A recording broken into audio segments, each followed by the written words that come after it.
ہم لائیو کر رہے ہوتے ہیں تو لائیو کوئی بھی چیز ون گو میں جاتی ہے. لیکن اگر ہم ریکارڈنگس پہ ہیں, آپ کا مائنڈ سیٹ ہے نا, آپ کو پتا ہے کہ ہاں جی ایزی ہے سب کچھ ہے, تو وہ 4 5 5 6 ٹیکس ہوتی ہیں. جی کے ذریعے کوئی اینکر فلانا اینکر جو ہے وہ یہاں پہنچ گیا وہاں پہنچ گیا. میں اس کانسیپٹ سے ہی مکمل طور پر ڈس ایگری کرتی ہوں. نہیں, پرچی ایگزسٹ شاید کرتی ہوں. مجھے مختلف لاہور کے چینلز اپروچ کر رہے تھے اور 2-3 کے ساتھ تو فائنل بالکل معاہدہ ہو گیا تھا. ان کو جوائننگ کی ڈیٹ بھی دے دی تھی کہ میں اس تاریخ کو, جی اس حد تک معاملات ہو گئے تھے. جوائننگ ڈیٹ بھی دے دی تھی کہ جی میں فلانا تاریخ سے آپ کو جوائن کر رہی ہوں, سما چھوڑ رہی ہوں. اینڈ دین اگر چینل چھوڑنا پڑا یا کسی بھی صحافی کو جب کوئی چینل چھوڑنا چاہیے تو وہ کن گراؤنڈس کے اوپر چھوڑنا چاہیے؟ گاڑی کے پیچھے میرا پیچھا کیا گیا. اچھا. اور میری گاڑی سے بائکس ٹکرانے کی کوشش کی گئی, ہراساں کرنے کی کوشش کی گئی. آبویسلی کس پاداش میرے پاس جب میں لندن والوں کے حوالے سے میں نے ذرا منہ کھول کے باتیں کی تھیں اپنے. میں جب جاتی ہوں کہیں تو لوگوں سے جب بات ہوتی ہے تو مختلف چیزوں پہ بات سے زیادہ سب سے زیادہ ان چیزوں پر بات ہوتی ہے. جب لوگ بتاتے ہیں کہ آپ کا وہ حضرت علی والا ہم نے سنا تھا یا حضرت عمر والا سنا تھا.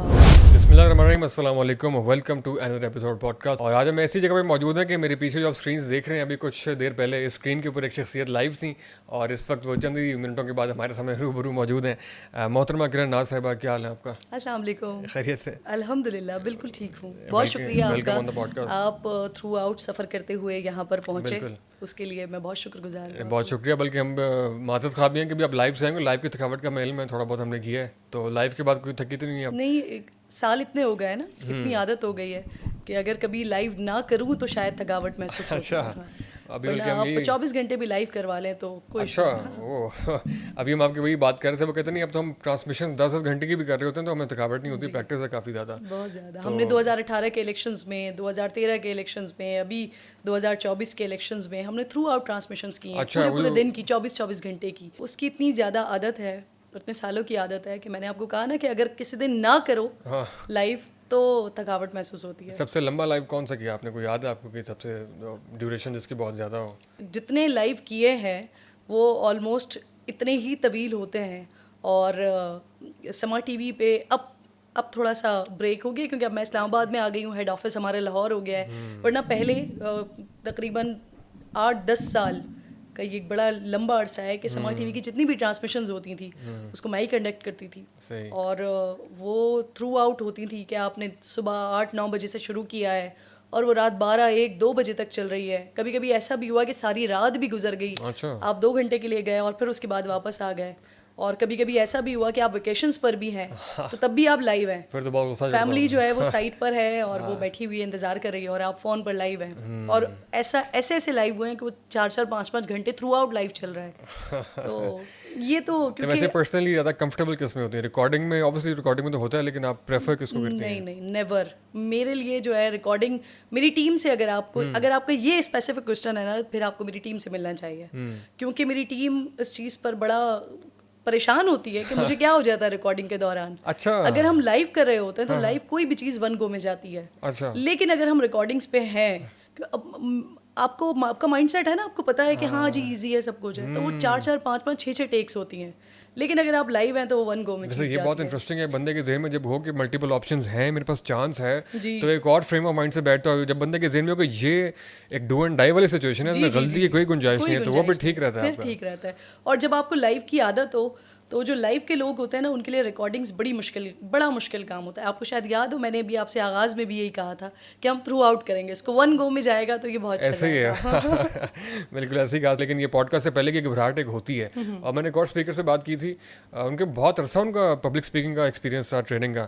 تو میں نے ان سے یہی معصومانہ ایک سوال کیا تھا کہ آپ کو کیا گھبراہٹ ہوتی ہے. تو ان کا اب تک بھی جو ہے نا وہ سوچنا پڑتا ہے ایک بار کہ مائک پہ آنا ہے, اور یہ مائک فرائٹ جو ہے یہ ریئل ہے. تو آپ کو بھی ہوتا ہے کبھی کبھی اگر تیاری اگر نہ ہو یا جب بولنا ہو تو ایک ٹینشن سی ہوتی ہے ہمیشہ ریکارڈنگ سے پہلے یا لائیو سے پہلے؟